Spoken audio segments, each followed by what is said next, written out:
Bien, entonces, cuando pronosticamos una serie, tenemos que pensar que lo que estamos resolviendo es esta ecuación. Lo que quiero encontrar es cuál es el valor esperado, condicional en t, por eso le pongo al valor esperado, le pongo este símbolo de condicional en t, es decir, dada toda la información hasta el momento t, quiero encontrar cuál es el valor aproximado que podría tener t en el valor en t más tau. ¿Y eso cómo lo puedo generar? Bueno, eso es simplemente la combinación. Ese es un ejemplo de si fuera un ARP. Si tuviéramos un ARP, tendríamos esta situación como la que estoy colocando. Suponiendo que mi modelo, que mi mejor modelo fuera un ARP de orden P, entonces tengo que considerar el coeficiente asociado al componente 1, el coeficiente asociado al componente 2 y hasta el último coeficiente asociado al componente Pésimo. Entonces, lo único que tengo que hacer es colocar cuál es el valor esperado de la serie en el momento t más tau menos 1 y así sucesivamente hasta t más tau menos p. Y de esa manera puedo hacer un pronóstico. Entonces, en realidad no tienen no parece en realidad nada complejo o en estricto sentido muy complejo de resolver. Es simplemente sustituir la ecuación que determinemos y encontrar cuál es el valor futuro que tendría la serie dado todo el conjunto de parámetros que hemos construido. Eso incluye variables exógenas. Si tenemos variables exógenas, entonces necesitamos incorporarlas en el pronóstico. Eso es algo que voy a mostrar ahora. Entonces, vamos a trabajar hoy con clase, en el GitHub, por favor, descarguen clase 10. Vamos a trabajar con clase 10. Entonces, una vez que descarguen clase 10, les pediría que lo miraran como esta clase 10. Déjenme. Clase 10 está aquí. Entonces, aquí tenemos clase 10, déjenla un poco más grande. Entonces, vamos a trabajar con esta clase y para esta clase voy a necesitar que también descarguen el archivo que se llama, bueno, la base de datos, que en este caso se llama base transporte, y otros dos archivos que están ahí en el GitHub, uno que se llama predict base transporte y otro que se llama pronóstico. Déjenme ir al navegador para mostrar a qué me estoy refiriendo. Entonces, vamos a GitHub. En GitHub, en el repositorio de la clase de clase 10, eh, justo lo acabo de actualizar no hace mucho, hace unos minutos en realidad. Entonces, vamos a trabajar necesitamos la tabla de datos que se llama base transporte XLSX, necesitamos este archivo que es el RMD, y necesitamos estos dos que se llama predict base transporte ARIMA y pronóstico ARIMA. Necesito todos estos archivos. ¿Vale? ¿Hasta ahí estamos? ¿Alguna duda? ¿Comentario? Ok. Y entonces implementemos un pronóstico. ¿Cómo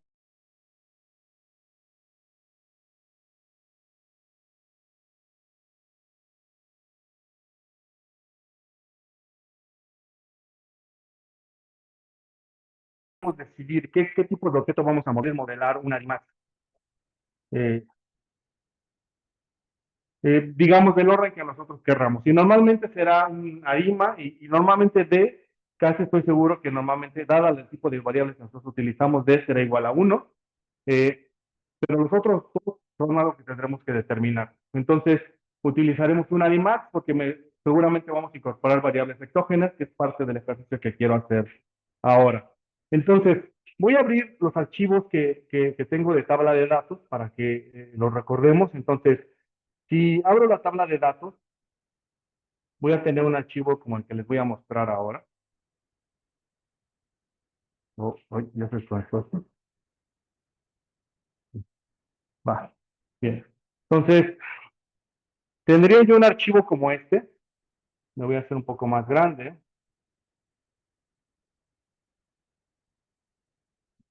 Entonces, en este archivo, la primera columna es la fecha y las otras columnas son algunas de las series que voy a pronosticar. Y luego de eso, tengo una serie de dummies. Algunas de estas dummies las voy a utilizar. Las que voy a utilizar, entonces, tengo que considerar que para hacer el pronóstico, no solamente tengo que construir, digamos, tendría que partir de los datos observados, es decir, lo que tengo que hacer es ahora, por ejemplo, si quisiera predecir la primera serie, ¿qué se está desconectando? Denme un segundo, por favor. Esto está fallando. Perdón, un segundo.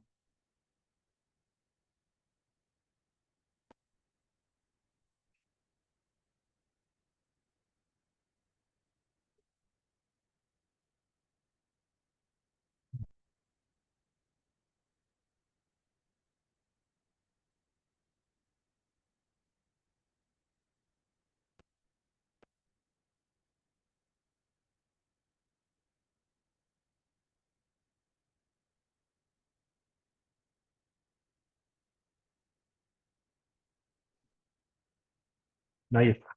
Bien, tal vez no debo de moverlo nada. Entonces, bien.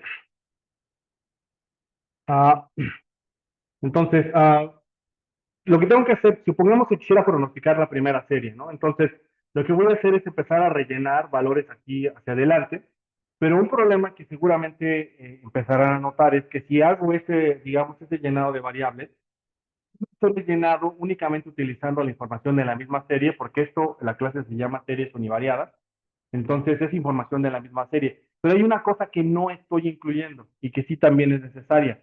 ¿Qué es esa cosa? Las variables exógenas. Entonces, las variables exógenas tengo que hacer una representación hacia el futuro de ellas. Por fortuna, esas variables exógenas son variables que claramente puedo construir hacia el futuro. Por ejemplo, las primeras que son domis puntuales de un evento muy específico, los valores que tendrían en el futuro serían ceros. ¿Quiénes son las únicas que a lo mejor pueden generar algún tipo de problema? Las variables que tienen que ver con la estacionalidad. Por ejemplo, la serie que toma valores en esta, por ejemplo, que está aquí, que toma valores en enero, entonces cada vez que yo la replique hacia adelante, tendría que señalar con cero todos los meses que sean distintos a enero y con uno todos los meses que sean enero.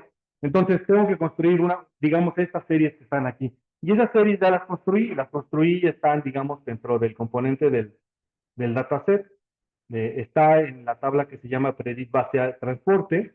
Entonces aquí están justo las dummies. Las mismas dummies están aquí todas replicadas. Entonces, si las voy a utilizar, después tendré que utilizar estas en el pronóstico. Entonces, si quiero pronosticar julio del 2025, tengo que utilizar la estructura de estas dummies. Y bueno, cualquier valor en el futuro. ¿Hasta aquí estamos? ¿Queda claro por qué necesito estas? Va, ok, buenísimo. Bien. Entonces, vamos entonces a hacer un pronóstico. Voy a ir a R.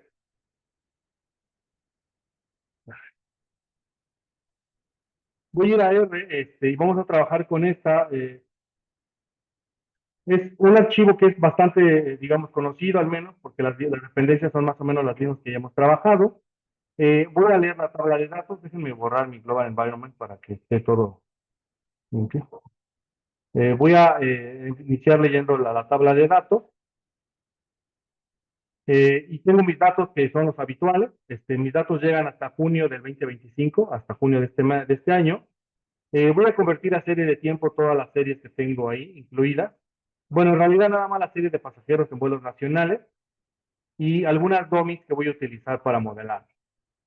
Hago un gráfico que habitualmente ya hemos conversado, no lo voy a repasar, ya lo hemos visto varias veces.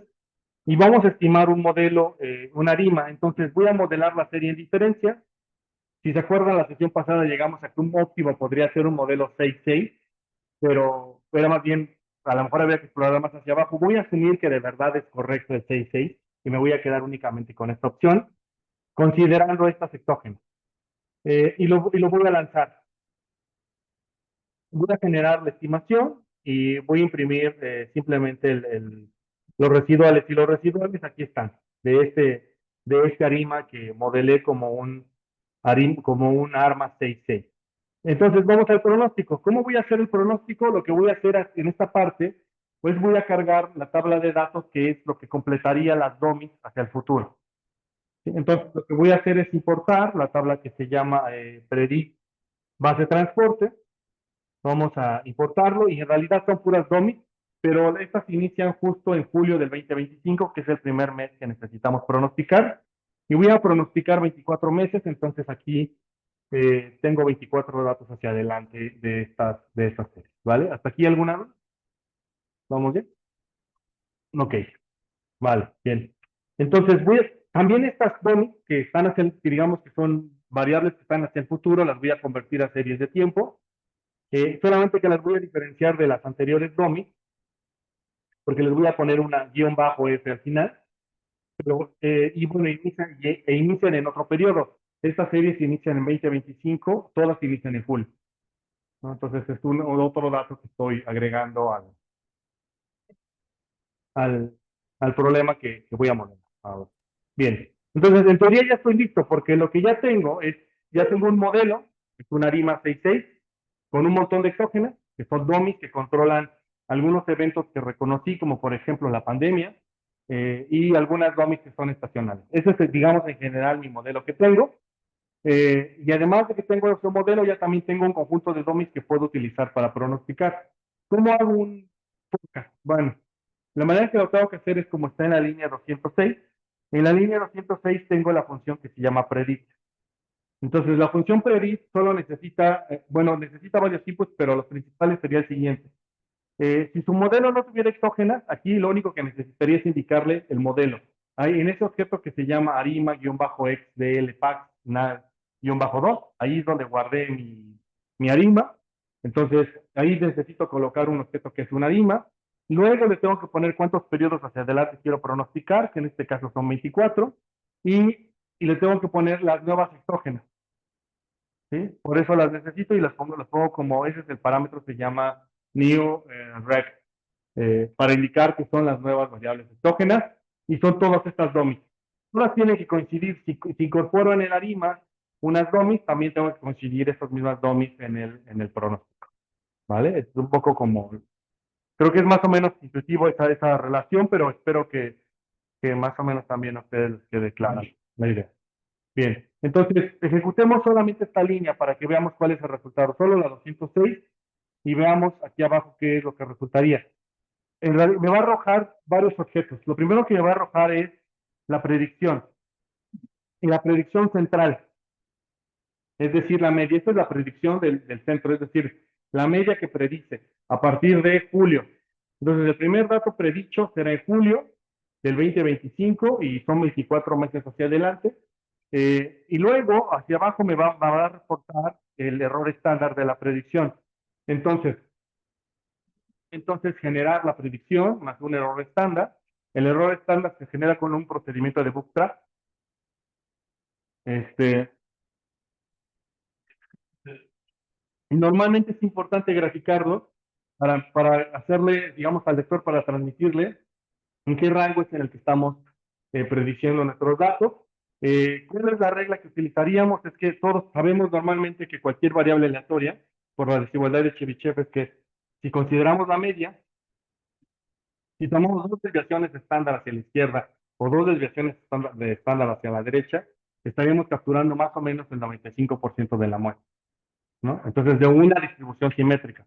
Entonces, supongamos que en este caso, la tasa de crecimiento de los pasajeros en vuelos nacionales, porque eso es lo que estoy modelando, está en diferencias. Entonces, si supongo que esa tiene una distribución simétrica, puedo decir que entonces, utilizando el error estándar, puedo construir la banda de dónde oscilaría la predicción. Coloco dos desviaciones arriba de la desviación estándar y menos dos desviaciones para generar digamos, el espectro de dónde podría oscilar con una probabilidad del 95% la predicción. Entonces, para eso me serviría este. Y bueno, normalmente lo que haremos en realidad será tomar predict y guardar este objeto en este nuevo objeto que se llama dlpack-f. Y bueno, y vamos a imprimir, bueno, y vamos a generar los resultados. Aquí lo único que estoy imprimiendo es el error estándar y la predicción. Bien. Ahora, ya que tengo una manera de generar una predicción, entonces lo voy a almacenar esto que estoy prediciendo. Voy a tomar una nueva tabla, una tabla que se llama pronóstico ARIMA. Ábranla si tienen oportunidad, en la carpeta, también está en la carpeta compartida. Se llama pronóstico ARIMA, es otro Excel. Y este Excel tiene un propósito de ser una tabla auxiliar para mí. Si ustedes observan, en este Excel tengo la serie original que estoy modelando. Llega hasta junio de 2025, entonces todos los pasajeros en vuelos nacionales. Lo que voy a hacer es lo siguiente, voy a tomar esta serie y lo que voy a hacer es rellenar en cada uno de estos valores con la predicción. Ahora, aquí hay un paso intermedio, porque si ustedes observan, si yo modelo la serie de pasajeros de vuelos nacionales en diferencias, es decir, estoy modelando esta serie, asumamos que tengo la serie X, es simplemente los pasajeros en vuelos nacionales, bueno, el logaritmo, ¿no? De los pasajeros, digamos que X es eso.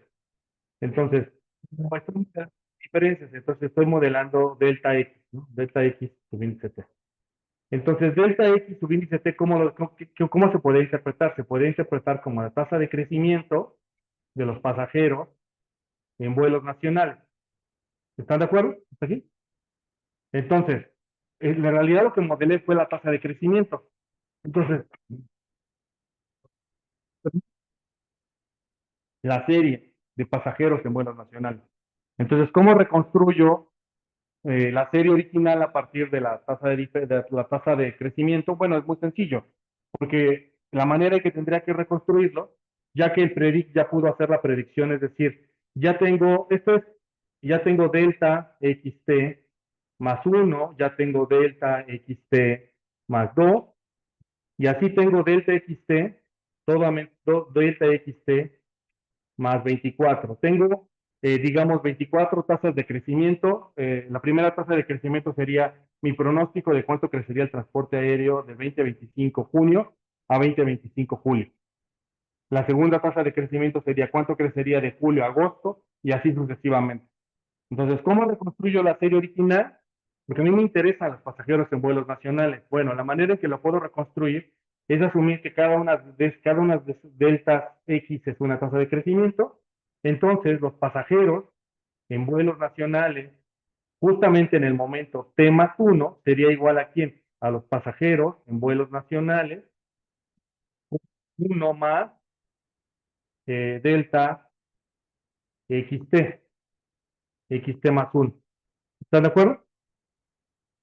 Y ya, entonces puedo hacer esto iterativamente y puedo reconstruir entonces la serie completa pronosticada de los pasajeros en vuelos nacionales. Entonces voy a repetir esta fórmula hacia adelante, es lo único que voy a hacer.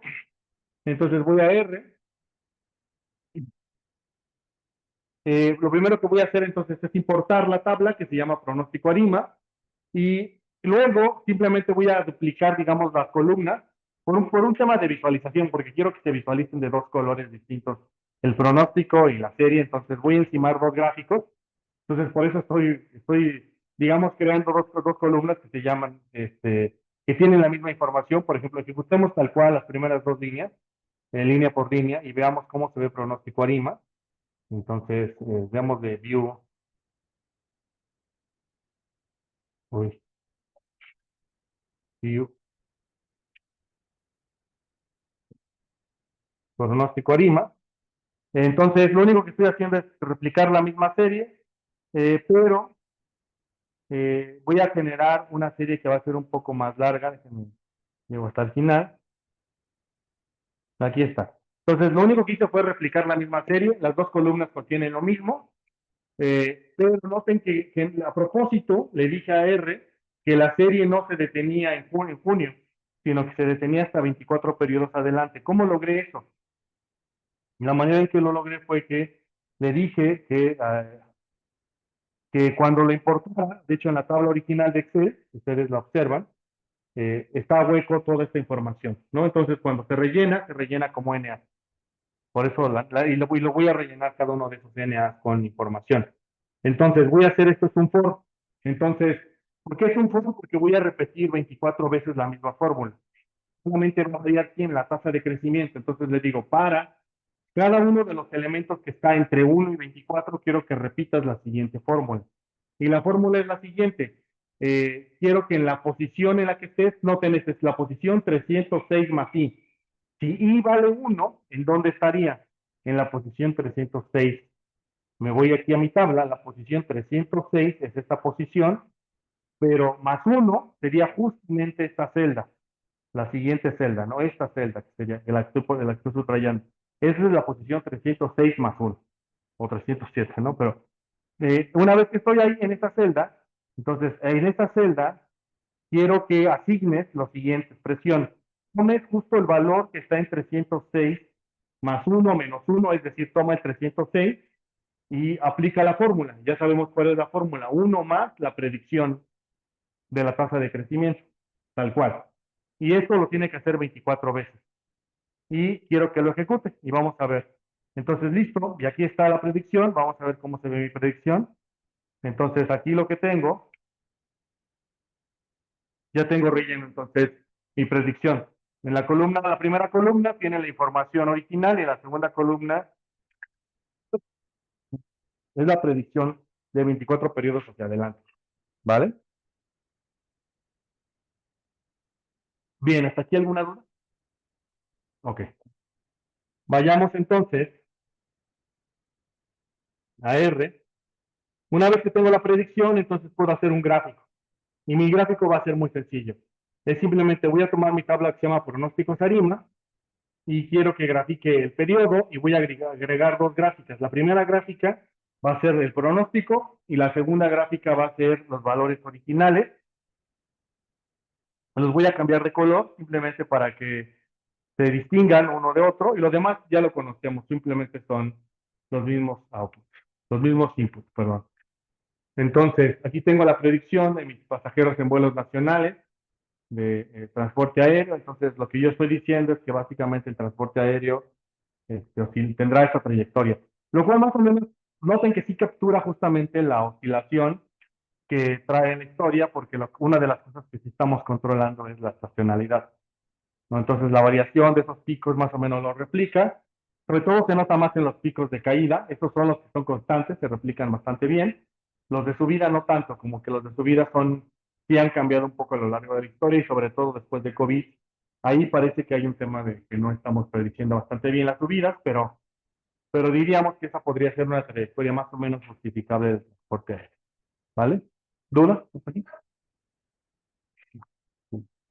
Ok. Vayamos ahora a analizar otro fenómeno eh, que es obviamente la estacionalidad. Porque yo solamente la he narrado, en realidad no la he estudiado con muchísimo cuidado. Entonces vamos a hacer primero una aproximación intuitiva y luego de que hagamos una aproximación intuitiva le damos un poco de formalidad. Entonces ahora voy a trabajar con clase 10.5. Entonces en GitHub tienen clase 10.5. Por favor abran clase 10.5 ahora. Y necesito que descarguen, de hecho casi todo lo que tiene terminación .r. Déjenme, voy a mi GitHub para mostrarles. Entonces, ahora vamos a trabajar con clase 10.5.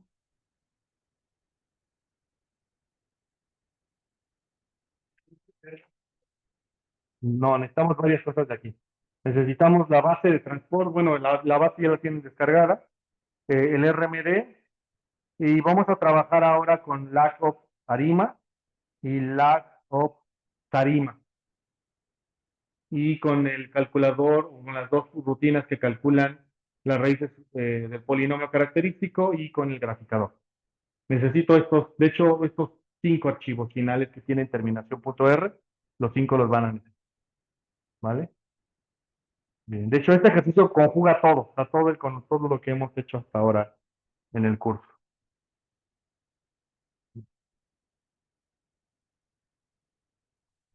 Vale.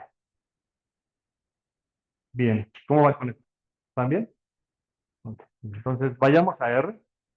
Entonces, una vez que abran el archivo y coloquen todos los archivos en la misma carpeta donde coloquen el RMD, recuerden eso para que los pueda jalar el RMD.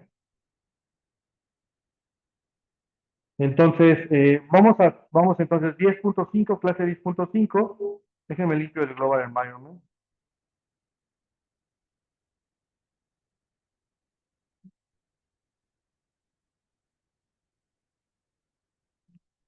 Bien. Ok, entonces voy a iniciar importando las bibliotecas. Estas bibliotecas creo que casi todas ya las hemos utilizado, excepto Forecast. Ahorita la vamos a utilizar con un objeto. que es un generador de arimas automático, y con Lubridate, creo que tampoco la hemos utilizado hasta este momento. Lubridate la necesito porque tiene algunas dependencias necesarias para correr forecast. Entonces, nada más cheque si tienen instalada esta, si no, por favor, instálenla. Voy a importar los datos. Mis datos son de los mismos datos que he trabajado, la base de transporte.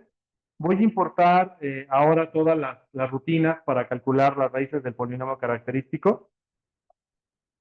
Voy a importar igual pasajeros en vuelos nacionales. Voy a trabajar con la misma que acabo de pronosticar y las GOMIs que ya conocemos. La gráfica que ya conocemos también me la voy a saltar. En realidad, esto yo no lo voy a conversar tanto. Pero vamos entonces ahora a hacer una aproximación empírica de cómo se ve la estacionalidad. ¿Qué es la estacionalidad en estricto sentido? En estricto sentido, si quisiéramos hacer una definición de estacionalidad, diríamos que la estacionalidad es un fenómeno recurrente en una serie, que no necesariamente es explicado por factores ajenos, sino que son observaciones o transiciones habituales de la serie. Entonces, ¿cómo la podríamos visualizar? ¿Qué significa? Significa que hay un conjunto, que hay ciertos meses o ciertos periodos, dependiendo del tipo de serie que analicen, pero supongamos que la serie es mensual, entonces lo que estaríamos diciendo es que hay ciertos meses en los cuales la serie toma un comportamiento en específico y que es explicado únicamente asociado o es únicamente asociado al mes que estamos analizando. Eh, Siempre el ejemplo que se utiliza en economía es pensar los periodos de vacaciones, ¿no? Si ustedes toman una clase en Estados Unidos, les dirían que a tal vez una semana típica que siempre se analiza es las vacaciones de Spring Break, ¿no? Porque esas vacaciones tienen un efecto muy particular sobre, digamos, la economía. En México no, en México nuestro símil del Spring Break es la Semana Santa, entonces Semana Santa es como un momento muy particular también de nuestra economía. Y son esas cosas que siempre ocurren e importa mucho en qué semana se observan. Bien, entonces vamos a hacer lo siguiente. Lo que voy a hacer es tomar del objeto que se llama periodo. Entonces, si ustedes observan este objeto, voy a utilizar la consola para ilustrar este ejemplo. Y aquí en la consola voy a imprimir cómo se ve de la columna datos, que es periodo. Y esa columna se ve de esta manera. Es un objeto que ya es es un tipo de dato que R está interpretando como un objeto de tiempo. Y bueno, entonces a ese tipo de objetos les puedo extraer información. Por ejemplo, si le pongo la función mont al principio, lo que me va a decir es que me va a decir que a qué mes corresponde cada uno de los datos. Entonces le pongo mont, datos de periodo, y me dice con un número cuál es el mes. ¿Vale? ¿Hasta ahí estamos? Bien. Entonces, lo que voy a hacer es lo siguiente. Voy a hacer un box plot. ¿Sí se acuerdan que es un box plot, no? Es una gráfica de Listen de Bigot. Lo que vamos a hacer es agrupar la información por características o por una variable que sea categórica. En este caso, la categoría va a ser el mes. Entonces, voy a agrupar la variación, la tasa de crecimiento de los pasajeros transportados en vuelos nacionales por cada uno de los meses. Entonces, uno de los que quiero observar es si la tasa de crecimiento de algunos meses, por ejemplo, los eneros, los febreros y los julios y los diciembres, se diferencia de los demás meses. Quiero ver si esas tasas de crecimiento son distintas. Entonces voy a utilizar la función que se llama boxplot y le digo, quiero que utilices la variable que se llama pasajeros, diferencias, logaritmos de vuelos, pasajeros en vuelos nacionales, en función de una variable categórica. Y la variable categórica toma el valor de 1 hasta 12. Y vamos a ejecutar este comando. Y bueno, y simplemente pongo con esta última, le coloco una línea de color rojo, centrada en 0. Entonces, y aquí tengo mi resultado.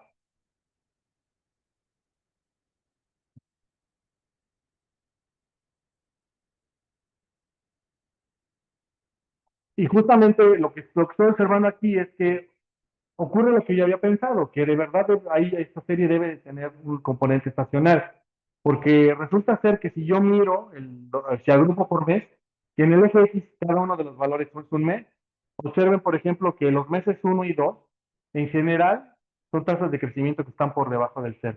Es decir, para siempre para la industria aérea, los meses de enero y febrero son malos. Y luego en marzo viene una recuperación, tiene que ver más con este periodo de vacaciones de primavera. Y luego viene otro periodo como muy de debate, no de debate, sino más bien que el transporte aéreo queda como muy estable, que justamente tiene que ver con los abriles, mayos, y hasta que regresa el verano es cuando volvemos a ver la caída. Y luego nuevamente, bueno, la subida, perdón, y luego vemos otra caída en septiembre, ¿no? Octubre, tal vez por ahí, más o menos, y hasta noviembre, noviembre, bueno, desde octubre, noviembre y diciembre, que son otra vez situaciones de mejor desempeño de transporte aéreo. ¿Vale? Ahora, ¿quiénes son esos outliers? ¿Por qué tengo esas bolitas que se salen justamente del box plot? Bueno, seguramente son cosas que son totalmente exógenas. Y seguramente ya ubican algunas de ellas, como por ejemplo, ¿quiénes son estas las que están aquí en este mes, en marzo? ¿Quiénes podrían ser? Son la pandemia de 2020, casi estoy seguro. Y esas de acá, las de junio, también son la pandemia de 2020. Pues casi seguro que sea eso. ¿Vale? Bien. Entonces, pues sí, resulta ser que la estacionalidad es bastante observable o bastante clara en la serie.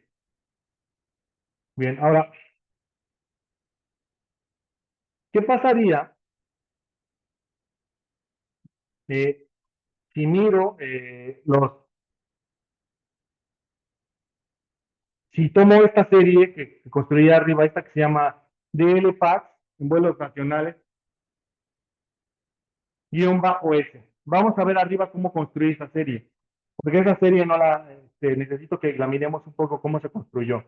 Entonces, vamos a ver hacia arriba, la que tiene terminación guión bajo S, aquí arriba la construí, aquí está. Es la línea 88. ¿Qué es lo que construí ahí? ¿Cómo podrían interpretar esa serie? ¿Qué es lo que está ahí incluido?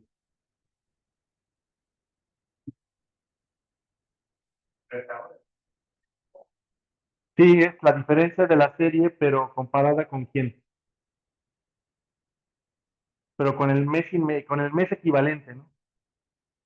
Estoy tomando la serie, la diferencia de la serie, pues enero con enero. Estoy comparando enero con enero. Entonces, si de verdad hay estacionalidad, quiere decir que si aplico esta diferencia, si aplico la diferencia de comparar enero con enero, en realidad estoy acabando con la estacionalidad porque son meses comparables. Entonces, bien, vamos a ver si es cierto.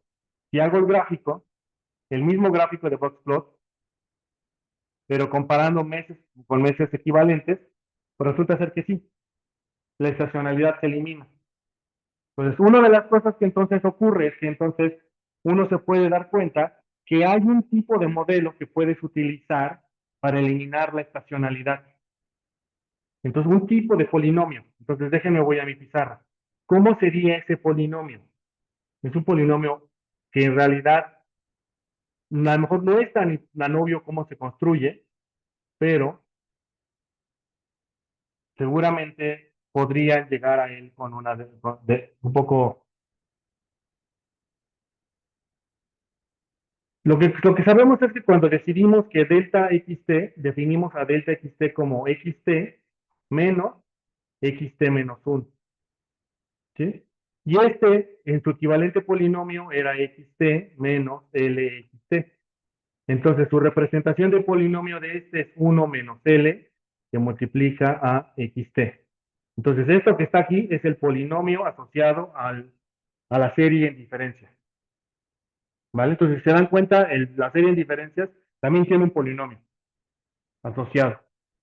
Ahora bien, el polinomio que construimos en el ejemplo que yo les puse no es un delta cualquiera. Le voy a poner aquí un delta 12 XT.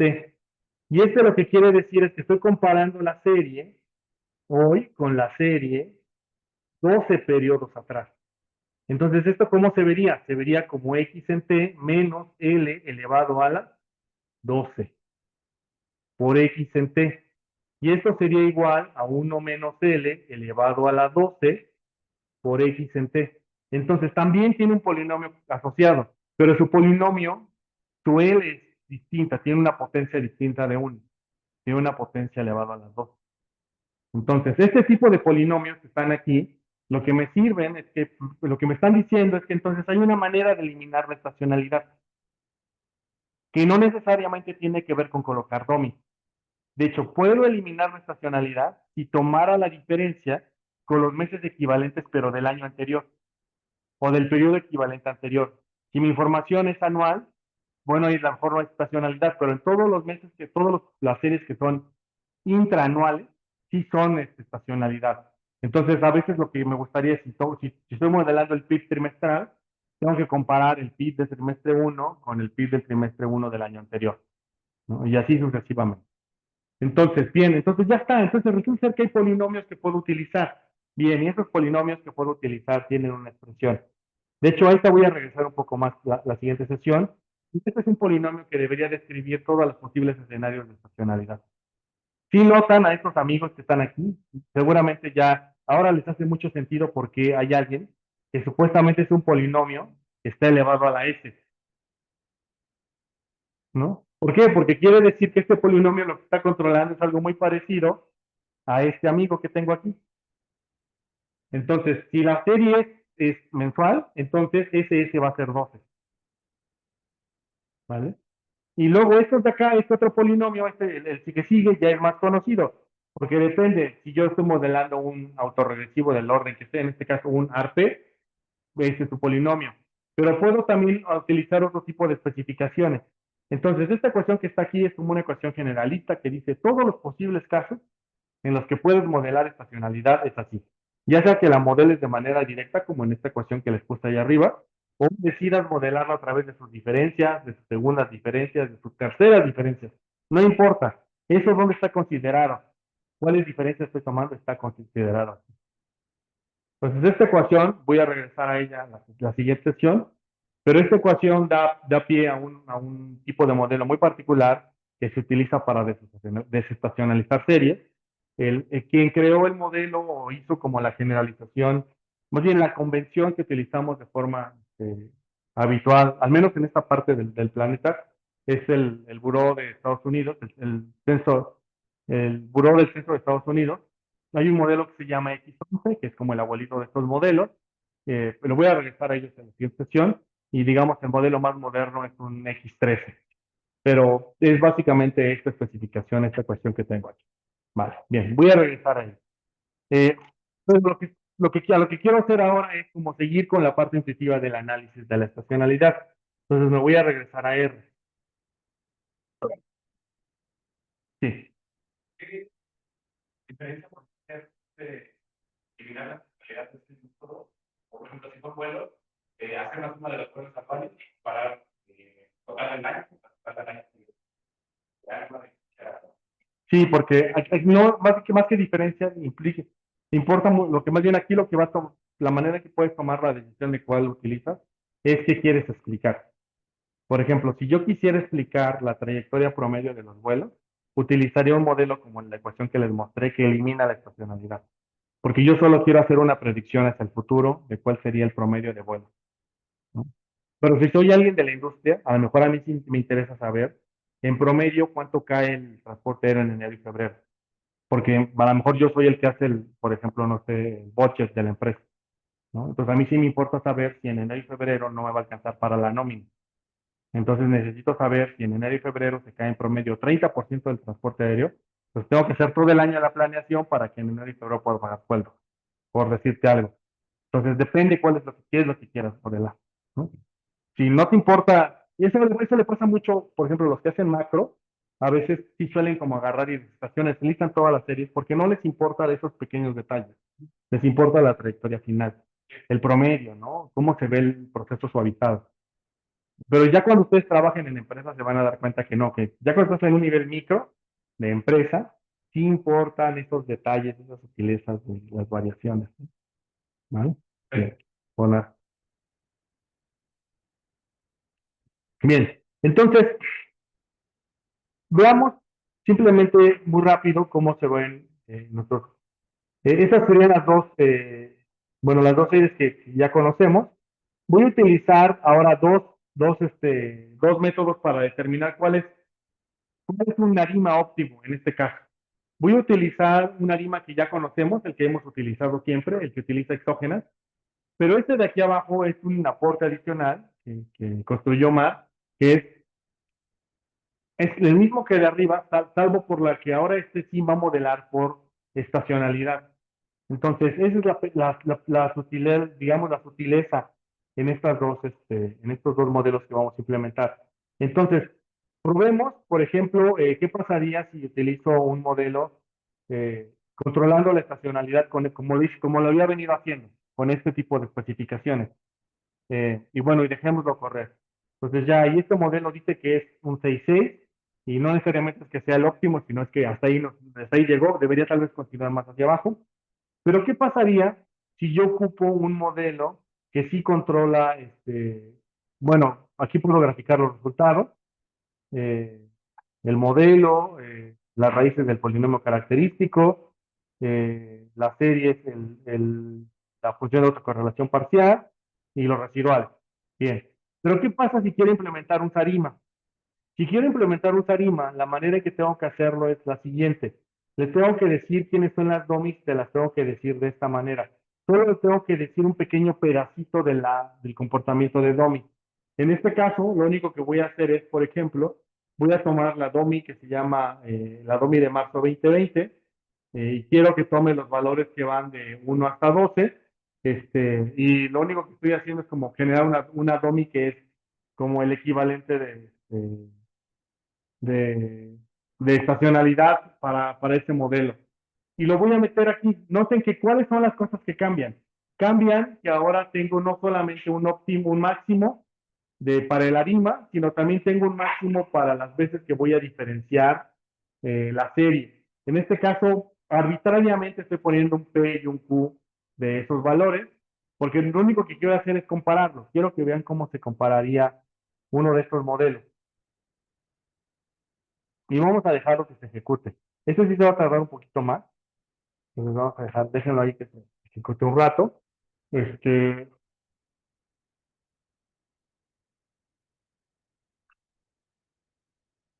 Demos de unos segundos, porque sí se va a tardar un rato, es un poquito más denso.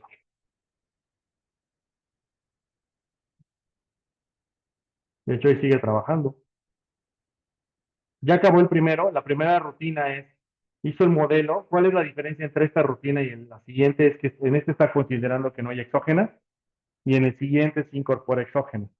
Ambos están modelando por estacionalidad. Esa es, digamos, la única diferencia. Vamos a esperar. Y bueno, el resultado que nos va a salir, no me acuerdo exactamente cuál es el resultado que sale, pero supongamos que nos sale que el modelo óptimo es un ARIMA que es de un orden 4-4 y con un componente estacional que es únicamente controlando en el último componente de medias móviles por dos rezagos como componente estacional. Pues voy a utilizar supongamos que ese es el resultado óptimo que me arroja. Bueno, ya terminó, vamos a ver cuál es el óptimo. Es 1, 4, 1. Vamos a cambiar. Vamos a ver, entonces es 1, 4, 1 también, ¿no? Este es el óptimo que dice que encontró. Entonces, este es un modelo que ya controla estacionalidad. Es decir, no lo estoy incluyendo necesariamente en el modelaje. Las raíces del polinomio característico son más. Y note que el que se incrementa es el de medias móviles, porque ese es el componente que estoy incrementando aquí. Este último uno está incrementando las diferencias, pero en el componente de medias móviles. Eso es lo que me dice el modelo. Genera un montón de raíces de polinomio característico y todas están dentro del círculo unitario y los residuales serían estos. Ahora, comparemos muy rápido cómo se ven ambos residuales. Eh, entonces, de este lado tengo los residuales que construí con, digamos, un poco a mano. Y de aquel lado tengo los residuales corrigiendo estacionalidad. Lo que ustedes observan en realidad pareciera ser que aquel es menos preciso. Y la razón es que en aquel, a lo mejor, todavía le faltan domis exógenos. Entonces, aquí es cuando me gusta recordar una frase que a mí me dijo mi profesor de series de tiempo. Yo tomé clases con un tipo que se llamaba Rodolfo Cermeño, ya falleció. Y él me decía que hacer series de tiempo es como hacer un caldero del brujo. Y como agarrar un caldero del brujo así y meterle un montón de cosas y a ver qué sale, ¿no? Sí. Y no es más que la verdad. Eso es cierto. Entonces, elijan el modelo. ¿Cuál era? Siempre me acuerdo que su consejo era, si tu objetivo es predecir, prueba todo lo que sea y el que prediga mejor, ese es el. Bien. Entonces, bien, pero esta es una manera muy, ¿cómo decirlo?, artesanal de resolver este problema. Hay una manera automática de hacerlo. ¿Cómo sería automática? Esto. Bien. Vamos a utilizar una función que se llama autoarima. El autoarima hace todas las preguntas que queramos hacer. Le vamos a decir, mira, estas son las domis que quiero que utilices. Ahí le puse en teclas domis. Le pueden cambiar las domis que ustedes quieran. Y quiero que evalúen un autoarima y que evalúe si es que hay posibilidades de que sea un modelo estacional. Se va a guardar en Arima Model y vamos a graficar el modelo y una serie de estadísticas descriptivas de este modelo, del autoarima. Pues el autoarima, una vez que se ejecuta, me dice, bueno, el modelo óptimo es ese modelo, este es el modelo que consiguió estimar, que le parecía que era el más adecuado. De hecho, este sería como si ustedes lo reportaran en un paper, así lo deberían escribir. Es un modelo que en la primera parte de la ecuación no funcionó, sino que tuviste que utilizar digamos, una diferencia de 12, por eso está el último 12. Comparaste diferencias de 12 y solo un autorregresivo. Está medio raro eso, pero bueno. Eso es lo que dice el autoarima. Y el autoarima solamente generó AR, raíces del polinomio característico AR, porque solamente tengo componentes en el componente autorregresivo. Este 12 de aquí me genera 12 raíces. Y aquí está, digamos, el producto final digamos, este sería como los residuales que ustedes se enfrentarían, la función de autocorrelación y cómo se ven los residuales comparados con una normal. Obviamente no son normales. Para una prueba Harke-Vera eso no lo pasa, ¿no? Es leptocúrtica, ¿no? ¿Cómo se diría eso en español? Que tengo un amigo que le dice grado de picudez, pero no me gusta. No sé cómo decirle, sino. ¿Eh? Sí, la curtosis, pero ¿cómo le dices cuando tiene como eso? Es como que se junta mucho. Y me gusta decir leptocúrtica, pero es que no se me ocurre otra manera de decirlo. Porque está como muy picuda, ¿no? No me gusta ese término. Pero bueno, y bueno, y listo. Si ustedes ocupan una autolima, pueden seguir probando un montón de cosas y ver cuál es el autolima que mejor les gusta. Por ejemplo, este autolima obviamente no fue tan bueno. Pueden seguir probando más autolimas, todos los que quieran, y ver cuál es el que más les gusta. Digamos, en resumen, todo lo que hicimos de la clase, todo lo que hemos venido trabajando hasta ahora se puede resumir en ocupen un autolima. En serio.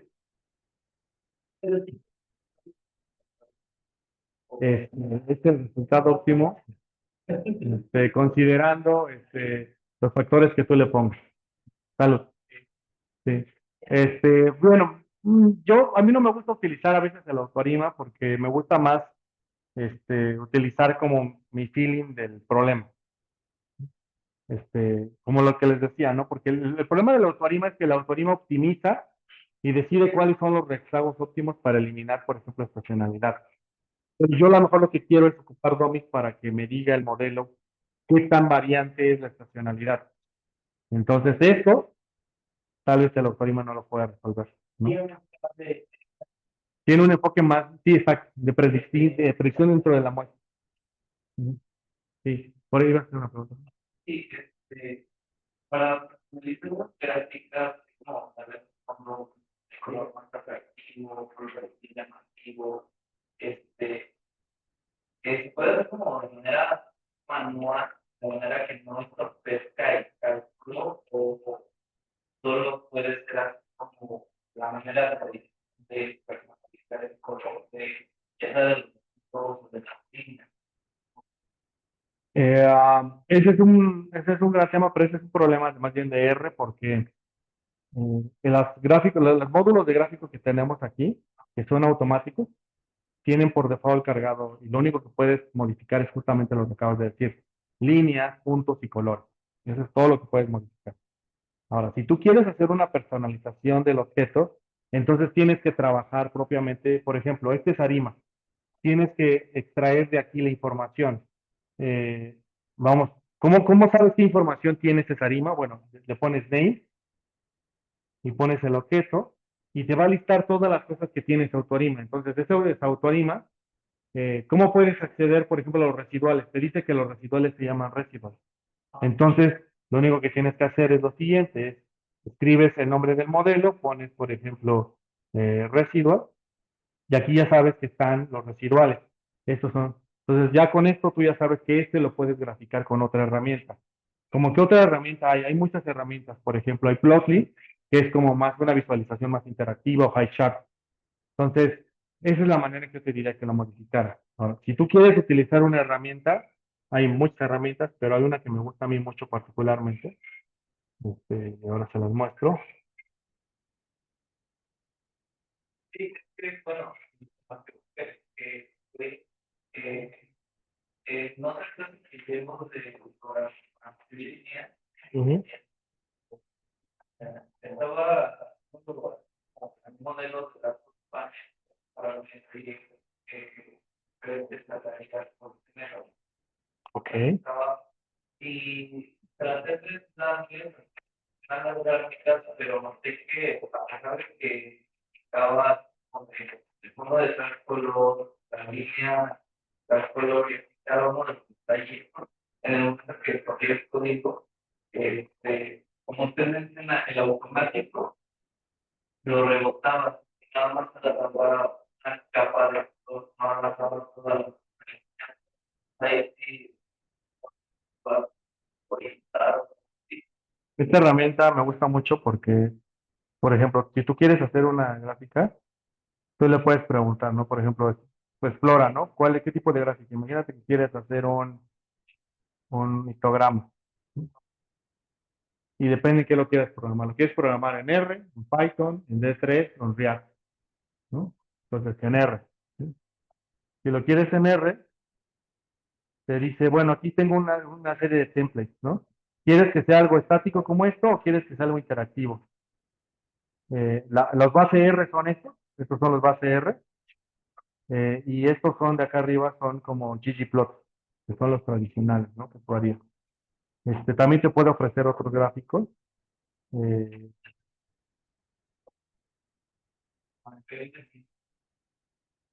sí, se puede hacer mapa. Por ejemplo, ¿quieres hacer mapas?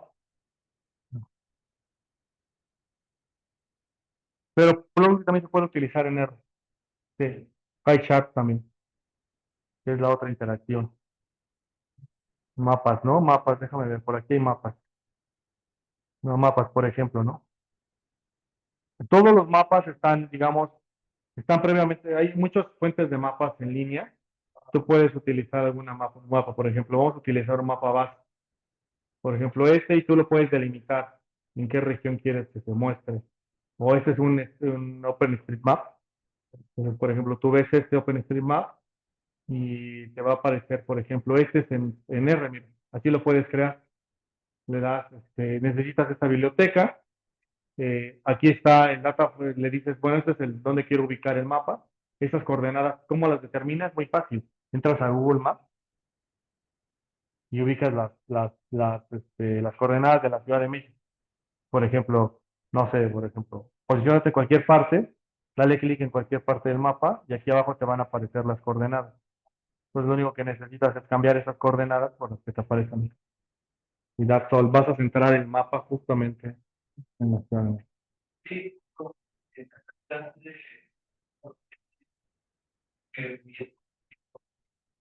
vamos a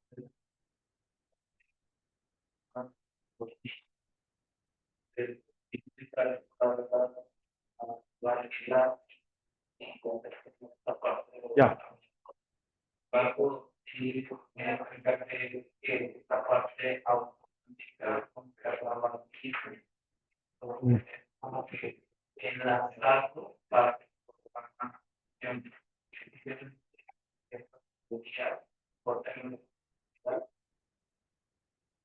Ok, vamos a hacer, tengo planeado, ya había pedido que hiciera algo de APIs, entonces voy a agregarle a esa clase de APIs tal vez algún tipo de visualización interactiva, para ver si con eso puedo solucionar esas dudas que tiene.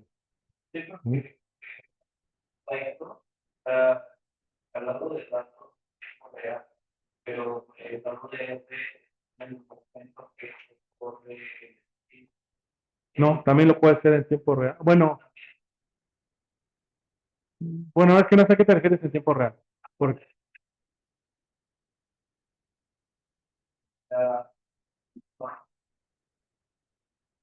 puedes hacer un Shiny, lo dejas en línea, cada vez que lo visites, te actualiza. Esta es la manera que yo lo solucionaría. Con R. En Python, pues algo igual. Un Streamlit, tal vez. Luego, que sí no de Python. Bueno, en esta clase no de Python, pero.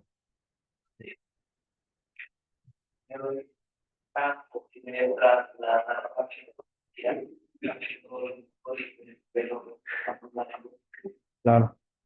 Sí. Sí. Voy a agregar ese tipo de cosas para que. Pues no. Vale, ¿más dudas? ¿Cómo que? ¿No? Ok, vale. Bien, pues aquí le dejamos. Te voy a detener la grabación ahora. No sé si tengan más dudas. Si no, nos vemos el